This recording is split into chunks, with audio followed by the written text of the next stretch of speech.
Bonsoir. Ah, attendez. Ça marche mieux là? Un petit peu plus même. Ok, super. Donc oui, c'est mon premier passage de stand-up assis devant un public. Je monte sur les planches, enfin là c'est la planche en l'occurrence. Et donc c'est très gentil à PH, à Aurel de m'avoir permis de passer devant vous, c'est un peu en mode surprise. Surtout que t'as pas de cachet. Oui, surtout que j'ai pas de cachet. Donc un gros merci à Aurel et à PH pour m'avoir accepté ce soir et m'avoir permis de passer devant vous. Moi aujourd'hui j'ai bossé comme tous les mardis avec mon food truck. Tous les mardis je suis dans le local à bière et tous les mardis je cuisine à la bière. C'est assez cool, mais bon, quand tu cuisines, faut goûter. Donc si j'ai des petits moments d'hésitation, des petits accrochages sur des mots, c'est pas le stress de la première fois, je vous rassure. Hein. C'est juste que ils ont 12 becs pression et j'ai tout goûté. Excusez-moi, je suis professionnel. Ah, donc est-ce qu'il y en a qui ont déjà mangé au Kikoyu à main levée, qui connaissent un peu le Kikoyu? 1, 2, 3, ouais, 4, pas mal, 4 sur, on est combien? 32, 35? 35, ouais, c'est pas trop mal. Bon, ça relativise un peu quand tu sais que les 4 personnes, bah, c'est des amis. Hein. C'est un peu con. Puis d'ailleurs, je vous préviens, vous craignez pas grand-chose pour le quiz à ce niveau-là. Moi, je suis con et il paraît qu'on a les amis qu'on mérite. Mais, alors eux, il y en a un dans le tas, là, il est tellement con, la seule chose qu'il connaît de pi, c'est que c'est dans le mot picoler. J'ai pas mal d'amis qui m'ont demandé si j'allais parler des élections sur mon spectacle. Je vous rassure, pas du tout. Ah, franchement, j'en ai rien à carrer. La seule réflexion que je peux faire dessus, c'est pour dans 5 ans, pour la prochaine, j'aimerais bien qu'il y ait un mec qui se présente, qui s'appelle Blanc. Juste Blanc. Dans l'optique de faire chier les mecs des sondages, tu sais, le mec qui appelle bonjour, ici Psos, vous allez voter pour qui? Je vais voter Blanc. Tut.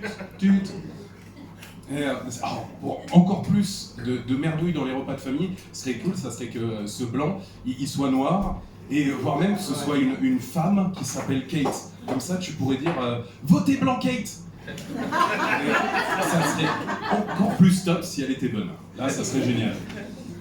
Pardon. Dans la salle, qui a une voiture à main levée là? Qui a une voiture?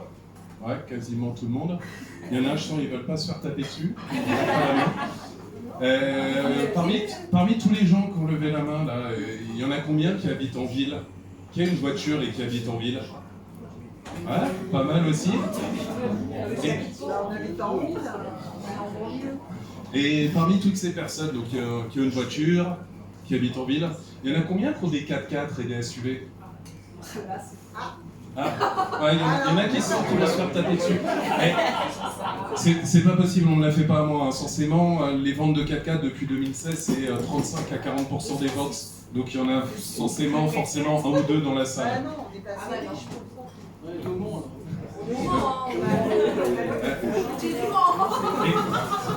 Excuse-moi, c'est pas non plus un spectacle interactif. Hein. Moi, je parle. Toi, ce soir, tu es ma femme iranienne, d'accord? Tu es russe, je suis Poutine, d'accord? Voilà, merci. Donc, ouais, je donne des chiffres, mais ils sont pas précis. Hein. Faut faire gaffe. 43% de mes statistiques sont fausses. Hein.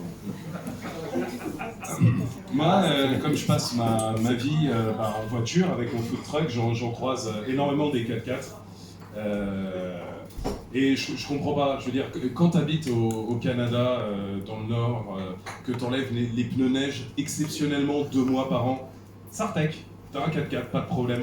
Quand il a neigé 3 mètres de neige dans la nuit, que tu sors le matin en mode Calice, où j'ai parqué mon char, oui là, ok, Sartec, pas de souci. Mais quand tu habites rue Pré-Martine, c'est quoi ta justification pour avoir un 4x4?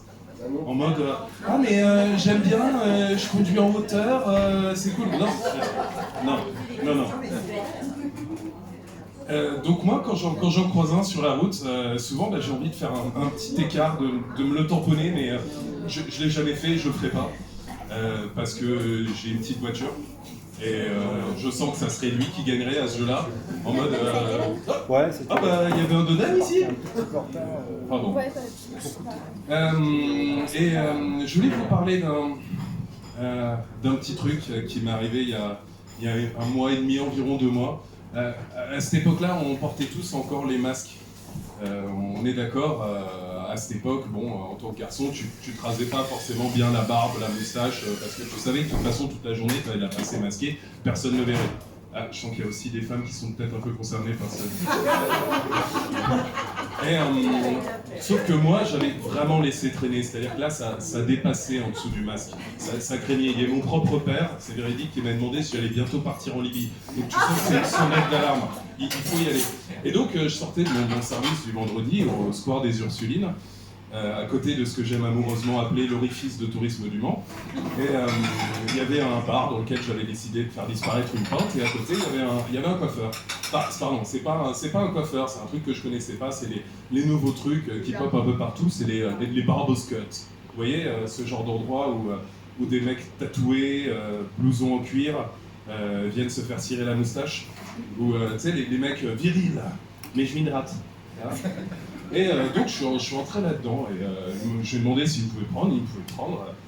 Ah la vache, j'ai été surpris. Déjà, je me suis pris plus de crème sur la gueule et dans les cheveux que je m'en étais pris de toute ma vie. Mais vraiment, ils te mettent devant un tableau de bord de produits, t'en as toutes les tailles, de toutes les formes. En plus, à chaque opération, ils t'en mettent différents sous le nez en mode... Alors ça, c'est menthe poivrée, caution, coco banane, bergamote lilas. T'as l'impression d'être dans un resto, de commander un dessert. Et...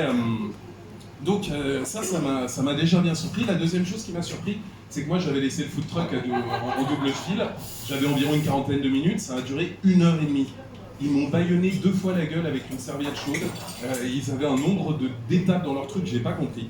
Et troisième truc qui m'a vraiment énormément surpris, je sens que la salle va être divisée un peu là-dessus, c'est le prix. Ça m'a coûté 52 €. Donc, tu vas voir un mec, tu lui parles d'un coiffeur à 52 €, il te demande qu'est-ce que c'est les finitions. Tu vas voir une meuf, 52 €, elle te dit ah bah t'as pas fait les mèches, hein, parce que sinon ça aurait été 80. Hein. Ah bon, et puis je sais pas, en tant que mec, tu vas à côté de la gare ou de la Pref, t'as des Arabes qui te coupent les cheveux là à côté des kebabs. Pour 20 balles, t'as la barbe plus les cheveux et t'as aussi le kebab plus les frites. Donc bon, je vous avouerai, j'ai payé de bonne grâce. J'ai même laissé un petit pourboire.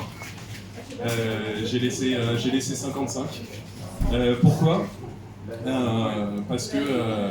parce qu'en fait, durant toute l'opération, elle m'a rasé la barbe. Moi, j'étais allongé, vous savez, dans les espèces de fauteuils, j'avais la bavette en plastique là-devant. Et en fait, elle rase en inversé. Et durant toute l'opération où elle me rasait, j'avais sa poitrine qui était collée contre ma joue. Je pense que si moi je le sens, hein, elle aussi, elle le sent. Et en même temps, je sais pas trop quoi faire parce que d'habitude, quand on me rase, moi j'aime bien faire en mode je suis là, je suis présenté, on me rase là, je lève un peu la tête pour pas laisser de plis, pour laisser plus accéder à la zone. Mais là, j'étais bloqué. Tu sais, parce que je pouvais pas pencher la tête sur le côté, ça aurait fait pervers en mode et puis en même temps, je pouvais pas aller de l'autre côté, puisqu'elle avait une lame de rasoir très coupante de l'autre côté, donc je suis resté figé au milieu entre les deux, c'est un peu comme une biche qui voit un poids lourd sur la route en mode j'ai pas bougé. Mais je pense que j'aurais peut-être même laissé un peu plus si elle avait pas eu de soutien-gorge. Donc voilà, c'était mon premier petit passage en tant que stand-up. Si vous avez aimé, vous pouvez me soutenir. Je parle pas de soutien moral, hein, on s'entend bien, d'accord. J'accepte tout paiement en bière, mais par contre, s'il vous plaît, pas de la pression, hein, de la bière bouteille, parce que le Covid, il m'a pas enlevé le goût. Merci à vous.